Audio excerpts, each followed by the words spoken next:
മൂന്നാറിൽ നിന്നൊരു വാർത്ത വരുന്നത് അവിടെ സിനിമാ ചിത്രീകരണത്തിനിടെ ജീപ്പ് മറിഞ്ഞ് അപകടമുണ്ടായി. നടൻ ജോജു ജോർജ് ഉൾപ്പെടെയുള്ളവർക്ക് പരിക്കേറ്റു. മറയൂരിന് സമീപം തലയാറിലായിരുന്നു ഈ സംഭവം. ഷാജി കൈലാസിന്റെ പുതിയ സിനിമ വരവിന്റെ ചിത്രീകരണത്തിനിടെയായിരുന്നു അപകടം. രാഹുൽ വിജയനുണ്ട് ഇപ്പോൾ ഇടുക്കിയിൽ നിന്ന്. രാഹുൽ, ഇവർ ചികിത്സയ്ക്ക് ശേഷം ആശുപത്രി വിട്ടോ ജോജു ഉൾപ്പെടെ? അതോ ഇപ്പോഴും ആശുപത്രിയിലാണോ രാഹുൽ?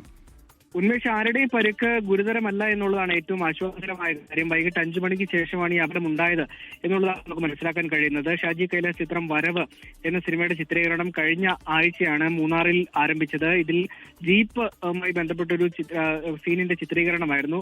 ജോജു ജോർജ് ജീപ്പ് ഓടിക്കുന്ന സീനാണ് ചിത്രീകരിച്ചുകൊണ്ടിരുന്നത്. വാഹനത്തിൽ ജോജു ജോർജ് ഉൾപ്പെടെ 5 പേരാണ് ഉണ്ടായിരുന്നത്. വാഹനം മറിഞ്ഞ ഈ 5 പേർക്കും പരിക്കേറ്റിട്ടുണ്ട് എന്നുള്ളതാണ് നമുക്കറിയാൻ കഴിയുന്നത്. ഇവരുടെ ആരോഗ്യനില അത്ര കാര്യമുള്ളതല്ല. ഇവരെ ടാറ്റ ആശുപത്രിയിൽ പ്രവേശിപ്പിക്കുകയും ചെയ്തു. അതിനപ്പുറത്തേക്ക് ഒരു കാര്യം കൂടി പറയാനുള്ളത്, ഈ അപകടത്തിൽപ്പെട്ട ആളുകളെ ടാറ്റ ആശുപത്രിയിൽ എത്തിച്ച ദൃശ്യങ്ങൾ പകർത്തിയ 24ന്റെ പ്രാദേശിക ലേഖനായിട്ടുള്ള രാജയെ ഈ സിനിമാ പ്രവർത്തകർ കയ്യേറ്റം ചെയ്യാൻ ശ്രമിച്ചു എന്നുള്ളൊരു കാര്യം കൂടിയുണ്ട്.